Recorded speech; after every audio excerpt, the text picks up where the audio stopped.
Good afternoon, everybody, and thanks so much for being with us here on KXAN Live. Will Dupree coming to you from the KXAN Live studio. We're going to go live now to a news conference called by the Austin Police Chief and city leadership. They're going to discuss changes about the police department's policies about protests. This comes after those protests 2 years ago here in the summer in Austin. Let's take a listen as Police Chief Joseph Chacon kicks things off. As well as other members of APD's executive staff. I'm pleased to be here today. We are releasing the 2020 Protests and Riots After Action Report, which is known as an AAR hereafter, on behalf of the Austin Police Department. This document has been in draft form since the spring of 2021, has been updated between that time and now to reflect the changes that have been made to policy, training, and the structure, so as a department we have continued to improve. I'm proud of the progress we have made and also understand that we have a lot of work to do. Let me begin by defining what we mean as an after-action report.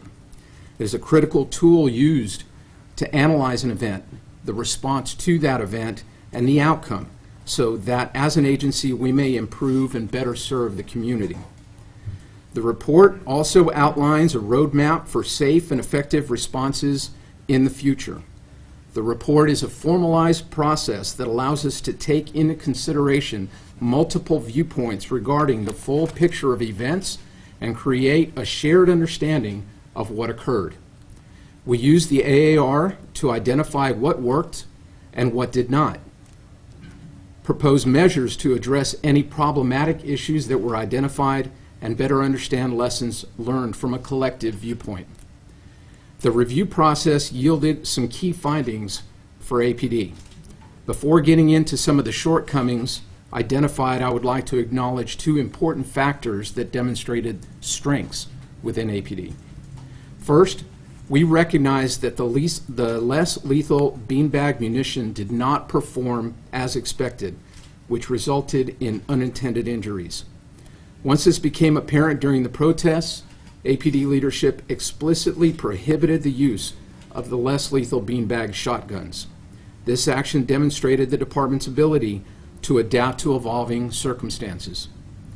Second, the department employees worked relentlessly under arduous conditions, enduring substantial abuse. This dedication and professionalism demonstrated a steadfast commitment to service and public safety. I'm incredibly proud of our employees and the work that they do every day. At the same time, we were able to identify several areas where the department could have performed better. These included planning and analysis of potential threats, operating under a unified command and control structure, following best practices on use of force reporting, and the necessity for comprehensive and streamlined internal and external communication. The AAR identifies 17 key areas of analysis and lists out problem identification, findings, recommendations, and subsequent implementation of improvements. I will not be going point by point during this media availability. Rather, I want to highlight some of the areas that we have been concentrating on as a department to improve.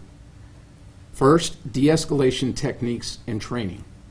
APD has revamped its training efforts to ensure that all officers are thoroughly and regularly trained in effective de-escalation techniques for a variety of situations.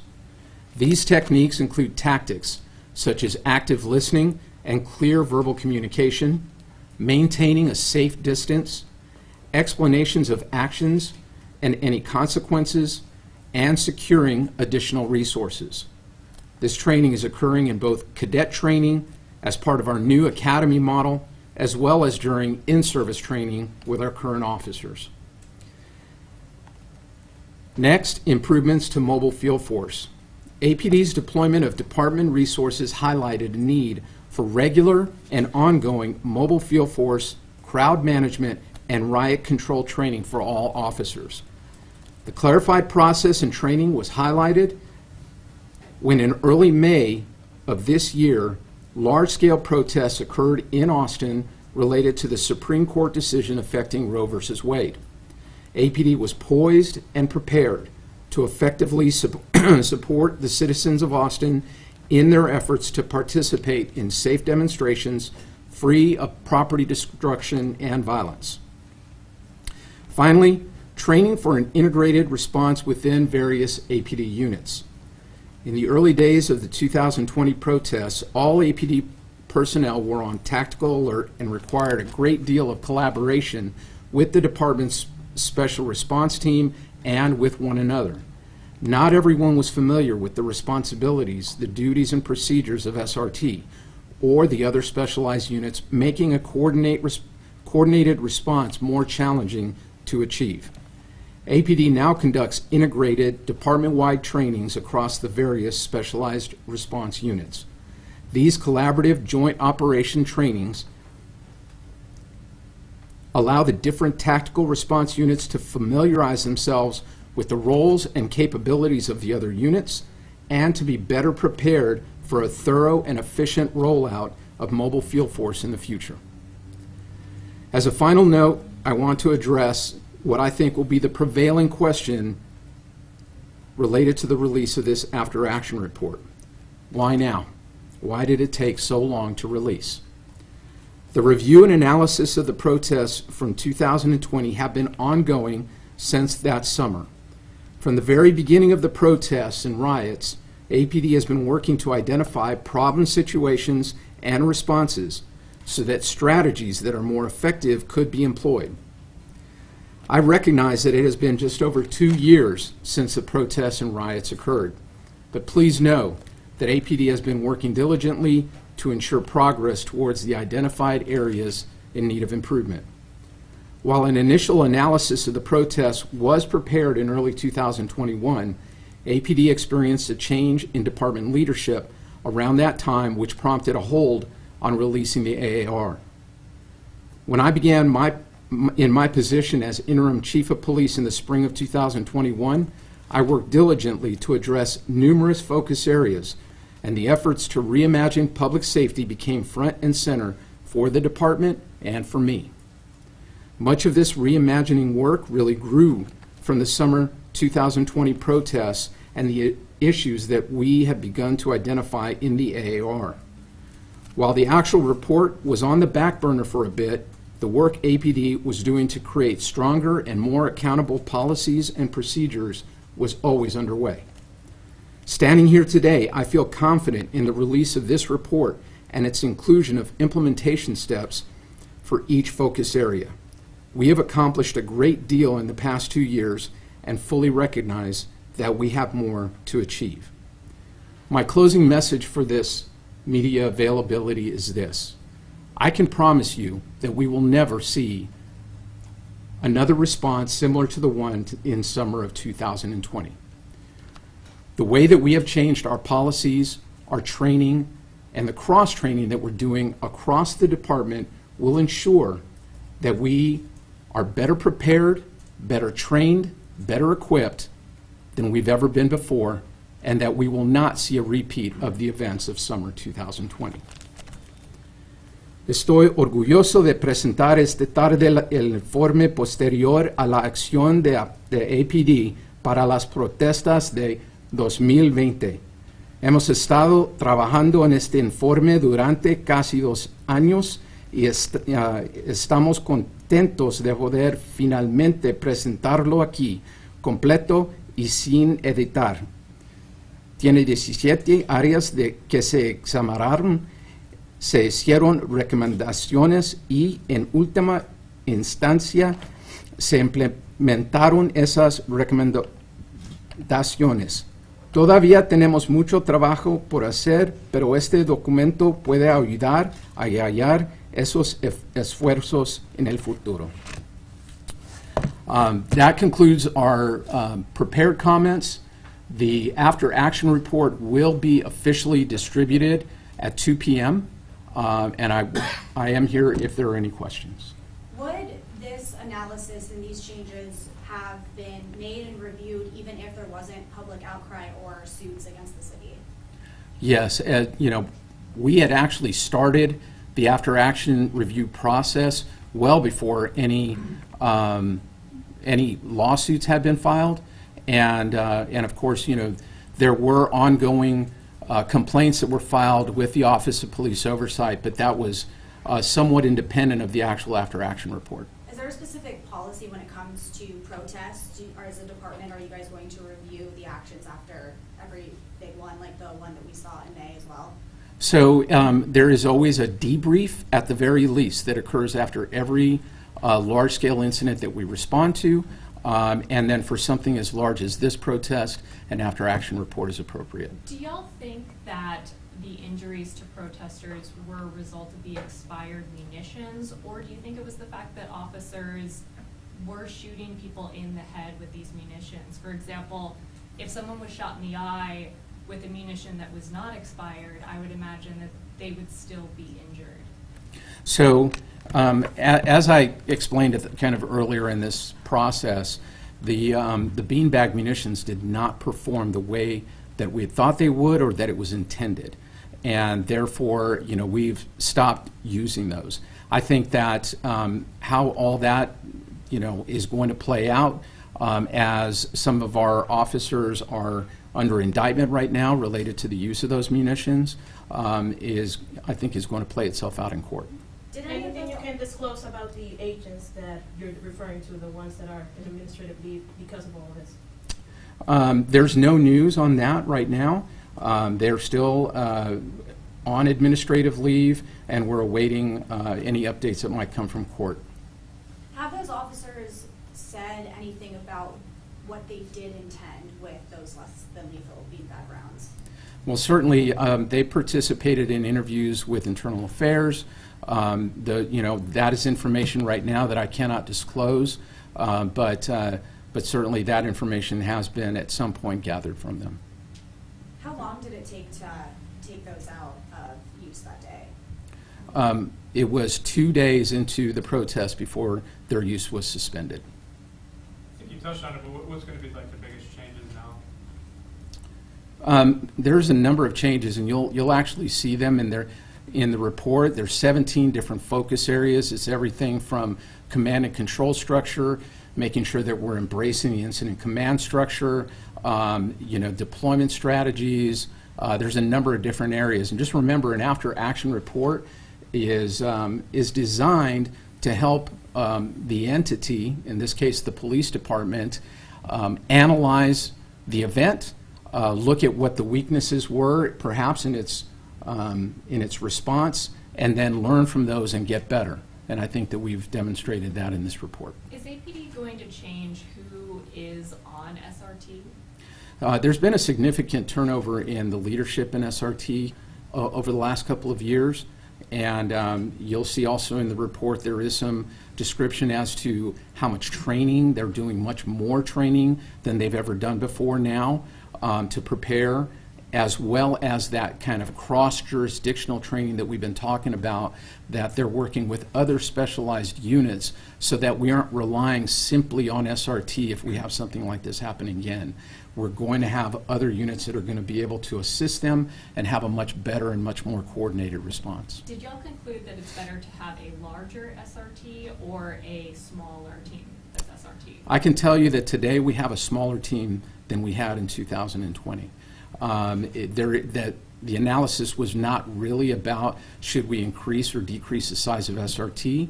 It was more about that cross-training piece. I think you may have touched on it, but what do you say about these I believe, 20 or so officers being indicted? I think that I've made comments on that. I'm not going to add to that right now. You did touch on this, but talk about the difficulties that your officers faced those days as well.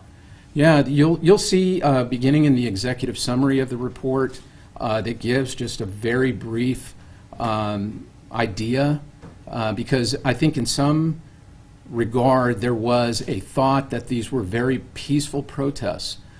In the early days we had over 500 either attempted assaults or assaults on police officers in a variety of different ways, with things being thrown at them, them being physically assaulted during that time. And so there is just a brief touch on that. But as I said in my statement, they were steadfast. and maintain professionalism throughout. Are there going to be check-ins in the future to make sure the new policies are working? So we regularly will brief out, to Public Safety Commission, Public Safety Committee. The Office of Police Oversight remains engaged on any outstanding cases from this and moving forward, and so those are really touch points for our community that there is still a large degree of visibility into what's going on in the department. Importantly, I want to note that this report is being released complete and unredacted. Okay, so we redacted nothing out of this report in an air of transparency to make sure that the public fully saw the issues that were faced and how we dealt with them. Do you feel that officers were underprepared and undertrained? Yes. And why is that? I think that we had never faced anything of this scale. We were prepared for something that would have been much lower in scope. We're the state capital. We deal particularly in the summer and then during legislative sessions with protests every weekend. We were underprepared for this event, without a doubt. I think you mentioned, instead of the beanbags, and I'll look at the report, but what do you guys going to use instead of that? There is a reference in there to a new system known as Pepperball that is less damaging if you are hit by one, as opposed to a less lethal munition, and that are much more effective for crowd control. All right, thank you all very much. Thanks for being here today. Thank you.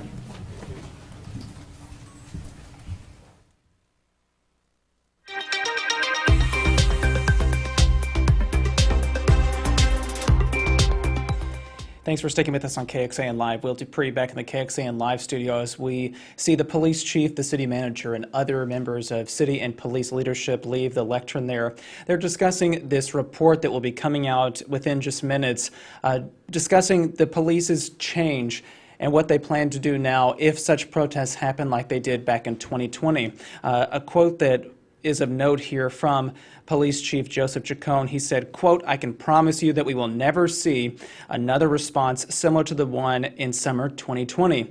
And admitted there at the end that officers were underprepared and undertrained for what unfolded during that time 2 years ago. And he also talked about why this is coming out so late, particularly discussing the ongoing investigations into the whole response, talking to witnesses and officers involved, as well as mentioning that there was a change of leadership in between the years that this came out. So he explained those reasonings. And what he said is that this report, which we will, again, dive into much more in depth as soon as we get a copy of the actual version of it. He said it identified two strengths from the department, namely that the police would no longer use these beanbag, less lethal rounds, which ended up seriously injuring some protesters during that time. He also said he wanted to commend the officers during that time because they, quote, endured substantial abuse during the protests and riots that time. However, the report will identify some areas to improve, which he said that the department is already working on, namely in de-escalation training that both cadets and current officers are now undergoing. That also pertains to how to handle large crowds and protests and even riots, a different kind of training for that. And he also said that departments within or specialized units, rather, within the department have better training now to work with each other in an interdepartmental way. Again, we have not seen the full report. It has not come out just yet. We are expecting copies to be released in just a few minutes, so stay with us here on KXAN as we delve much more deeply into that and provide more context on our website, kxan.com. You can also tune in tonight to KXAN News at 4, 5, and 6, as well as 9 and 10. As we parse through those details and share them out with you. So again, you can find those full details over at kxan.com shortly and on the KXAN News mobile app. We hope you all stay with us for that. For now, I'm Will Dupree in the KXAN Live studio. We will see you back here at another time. Hope you all stay safe and healthy out there, and take care.